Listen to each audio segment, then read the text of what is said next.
Hello, everyone. I want to thank you for being here with us for our 8th installment of our podcast, The Way Forward. I'm Madeline, and I'm here today with my co-host, Christiane. Madeline, great to be here and really good to be chatting with everybody again.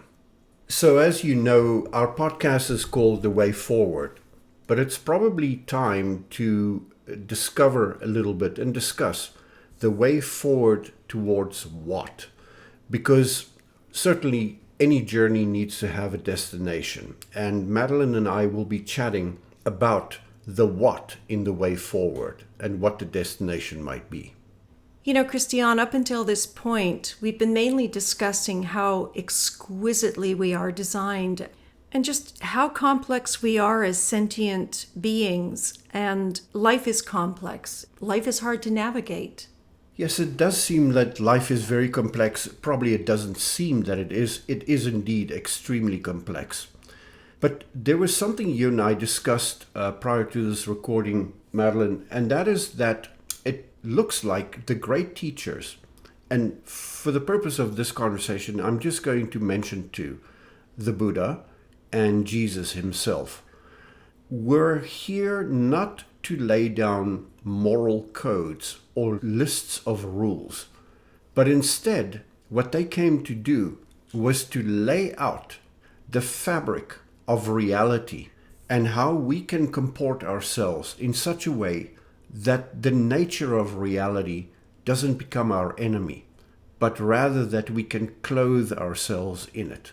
So the lessons that they brought were about what reality looks like and what it is friendly to, and how we can exercise the right actions in order to make that reality our friend.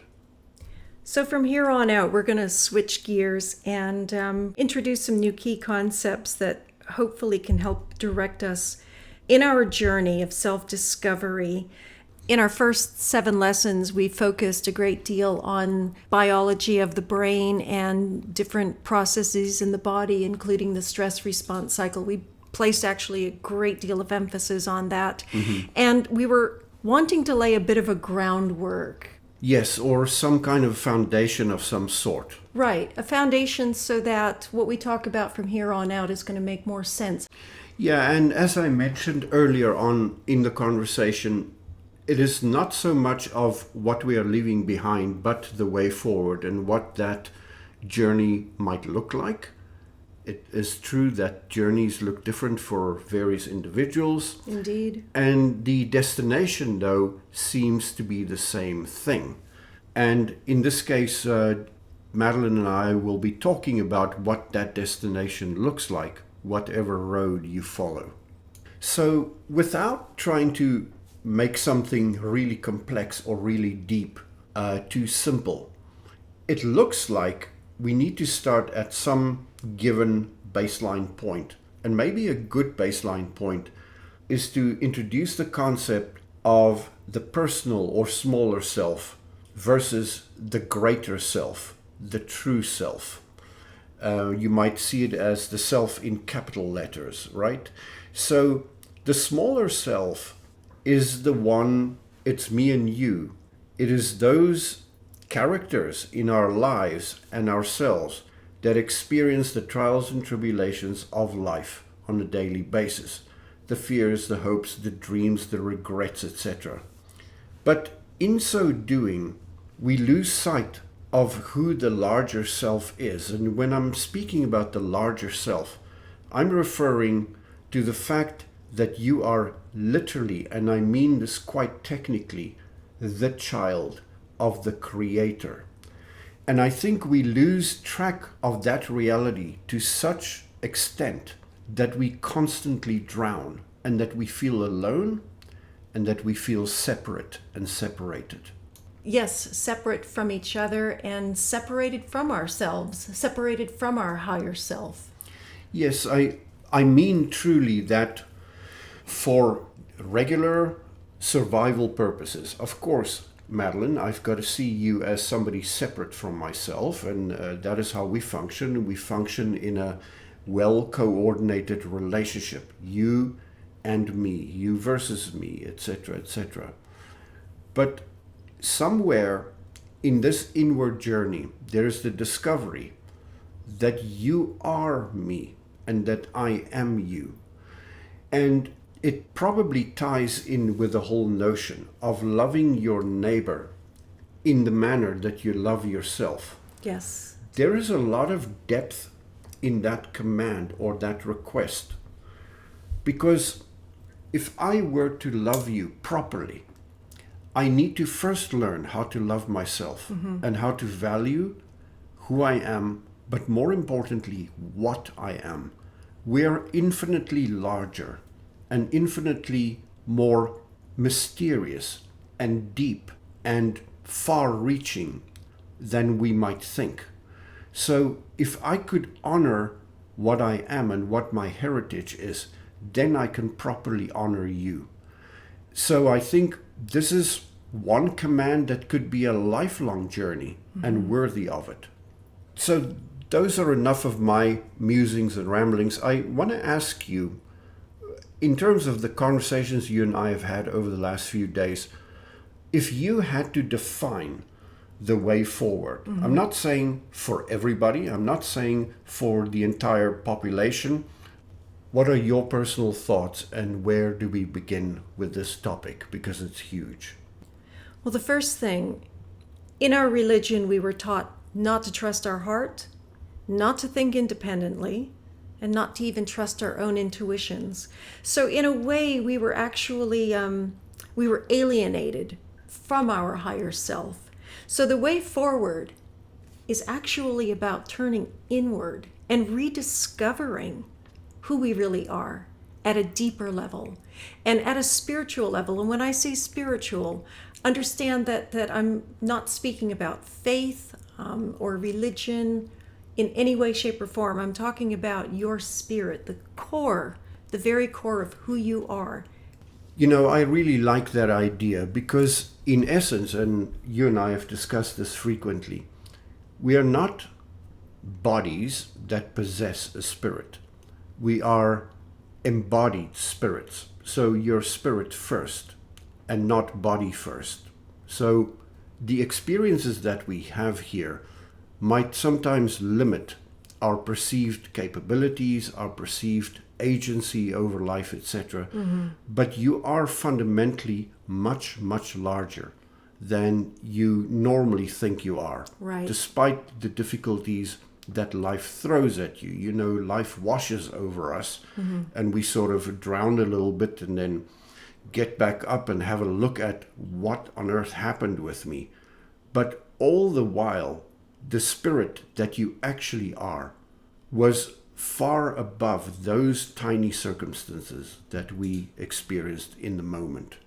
So when we talk about the way forward, what we're emphasizing is an inward journey towards spiritual healing and ultimate liberation.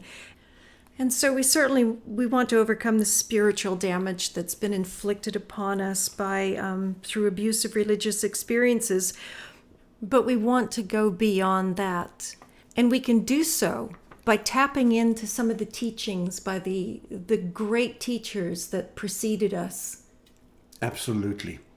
You know, they, as I mentioned before, they walked the path as we did in bodily form, but they discerned how life works, how it is put together. How reality works. Exactly. Not just life, reality. And what are the sponsoring ideas behind why things work the way that they do? And in discerning that, they taught us lessons in terms of how we can meet that reality in such a way that it doesn't fight us, but that it actually complements us. And a large part of that is suspending judgment, because we don't even understand how reality works.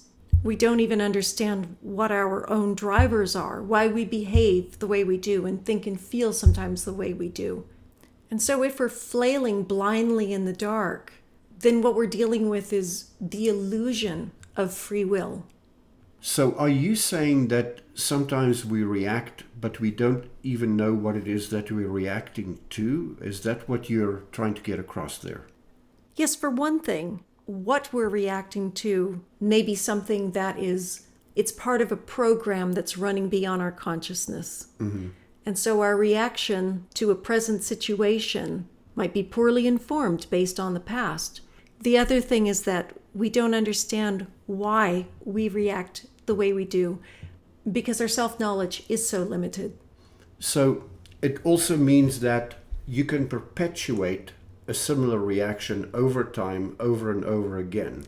So as Einstein said, doing the same thing over and over again, expecting different results, is the measure of insanity, basically. And clearly the way forward is not doing something better, but doing something differently. And I think what you're talking about is a directional change. As we mentioned earlier on, the truth isn't out there. It is truly within. Yes. But the question is, how do you turn in? What are your mechanisms? What are your tools at your disposal? And what do the great teachers tell us about that? Yes, so we can revisit some of the concepts that we talked about in earlier episodes, and we'll start to tie them into what these great teachers explained and demonstrated during their time with us. And some of the things that we'll discuss today include the roles of love, of personal self-agency, altruism. We'll talk a little bit about meditation and the intersection between spirituality and neuroscience. And part of this liberation, this connecting with our deeper and our quieter, wiser self, involves relearning and transformation. And that doesn't mean losing who we are, but reconstituting our original essence in new and profound ways, embracing change and integrating new perspectives that ultimately lead to spiritual growth. And this involves recognizing the patterns and the themes in our lives that need attention and reinterpreting these in a more productive manner. In a way, it reminds me a little bit of cognitive behavioral therapy, because Absolutely. Cognitive behavioral therapy, for those of you who know, is, in a manner of speaking, a way in which you broaden your interpretative range of things that come at you at life. You don't simply react from a heuristic point of view, as we previously mentioned, but that you start to look at something with naked eyes and don't judge it up front, and then respond rather than merely react as you did in the past. And so the key is to find a path that speaks individually to our heart. Absolutely. It has to feel authentic, and that is the nature of life. Life comes at us from different angles, and to say that your journey and mine are the same is simply not true. We each need to find the way that suits us best, temperamentally, spiritually, and also where you are on your path, right? For sure. But there is one fundamental, and that is the role of love. This involves recognizing our inherent worth and the unconditional love that's always available to us. Remember, too, that love is not just a feeling, but it can be a state of being that permeates our interactions with others, our own perception of the world, and how we experience our own inner being in our own skin. Yes, love to me is a verb, right? It is an action. It is a chosen action, and it is a mindset. So it is a lens through which we approach whatever comes at us. And it is already the first step in self-empowerment. If you choose to do something, it feels better, right? But it also enacts a downwards cascade after that. Yes. So that love as a verb, as you mentioned before, includes that you know that you're already in a state of grace, but it also implies more deliberate living. And deliberate living in itself is empowerment. And when we strive for something greater than ourselves, be that a higher purpose or the best version of ourselves, this helps us live a much more meaningful and purposeful life. So now let's talk about the intersection of spirituality and neuroscience. Engaging in spiritual teachings they can significantly affect our nervous system, particularly the right hemisphere of our brain, which is more intuitive and holistic. For instance, meditation can have a profound effect on our state of being, creating a sense of relaxation and openness where we perceive reality in a more interconnected and intuitive way. And episodes 5 and 6 talked about that in much more detail. But this allows us to access much deeper layers of our consciousness and enables us to tap into our inherent wisdom. The other thing regarding our nervous system is the peripheral nervous system that we talked about in episode 7. So spiritual practices, they activate the parasympathetic nervous system, promoting mental clarity, emotional stability, and overall well-being. A little bit next about altruism and the happiness effect that you discussed so well in some of our previous deliveries. You know, if you look at the alignment between the teachings of the Buddha and Jesus, and how often it came basically down to simple acts of kindness to other people, seeing yourself in the other, including compassion, including forgiveness, etc., and how that generates the happiness effect. Because we know through science that through altruistic actions, we're actually opening up a cascade. You're not only taking care of your neighbor, you're actually taking care of yourself. It is personal, mental, and spiritual hygiene. Absolutely, and including the interconnectedness of all beings. So you're mentioning interconnectedness, and you often mention that theme. It always takes me back to what I've said to you over the years that we've known each other, that the fundamental mistake is that we believe in our separateness. Mm-hmm. So separateness basically is the fundamental flaw. If you believe that you're not part of your creator and that your creator and his creation is not one big whole, then clearly you set yourself up for having to defend yourself, having to attack others, being subject to the onslaughts of life, etc., etc. So the whole idea of separation is sort of a sponsoring mistake.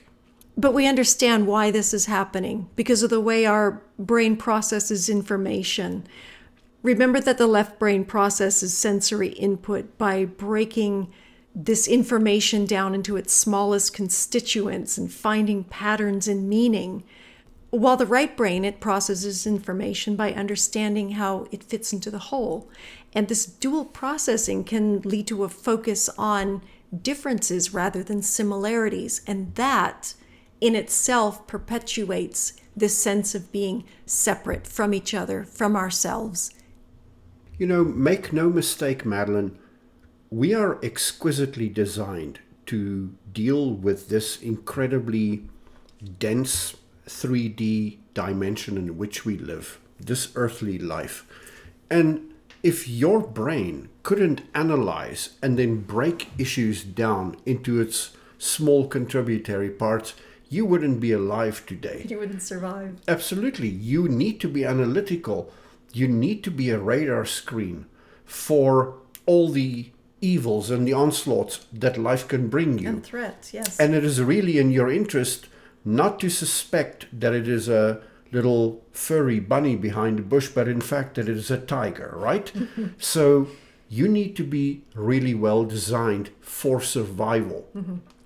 But we are talking about the small self. We are not talking here about the higher self. The higher self operates not in a left and right brain dimension. And I think that is what we need to get our heads around. And I think what your true worth is, right? Because you are, after all, an exceptional creation of the Creator itself. So I just want to mention something quickly. The word atonement, if you break it down, it means at one-ment. Mm-hmm. Yes. So I really love that concept because It is referenced in the Bible and other scriptures, and it simply means that there is a meeting point ultimately with your greater self, and that is your proper place. But more importantly, I think that is your proper worth, and we don't appreciate that because life is a blur. Mm-hmm. Now, for me, life is a blur every single day. I'm no exception. And I know that you value the same thing and that we want to be practical as possible. I try to start my day by resetting my mind. And that takes, well, it started years ago with simple breathing exercises where I can just focus on the quiet. I can just focus on my own breathing. Later on, it went towards meditative practices where I would actually take myself through a series of meditations. But the 10-20 minutes that it took in the morning completely reset my sights for that day.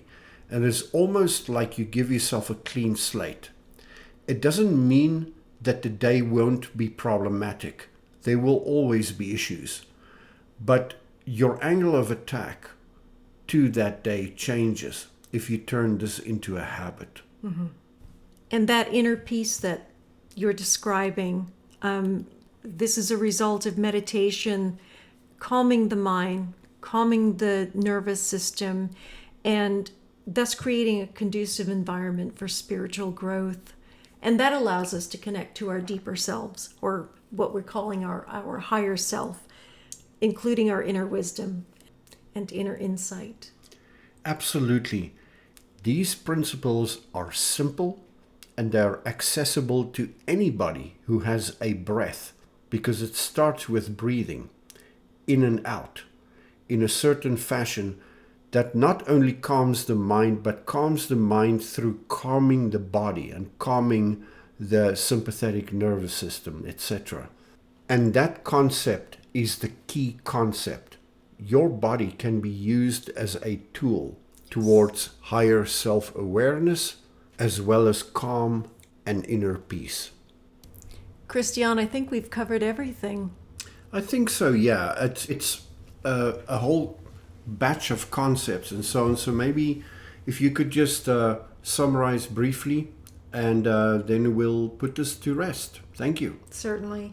So to sum this all up, the way forward is to go inward, engaging in these perennial truths that we've spoken about in brief detail, along with practicing meditation, living a life of love and compassion. These things help us nurture our spiritual growth, and they enhance our mental and emotional well-being. If there is anything that I hope you will take away from these episodes, is that you are not just the summation of your genetics and your memories, your past and your experiences. There is so much more to you. There is a higher version of yourself, and it's always been there. It's time to seek with an open heart and an open mind, and remember that the journey is as important as the destination. So remain curious, keep seeking, keep learning, and you will meet yourself again. That's awesome. Thank you so much, Madeline. Folks, we want to wish you the very, very best. We hope to see you soon again. Madeline? That says everything. Thank you. Thank you, everyone. Take care. Goodbye.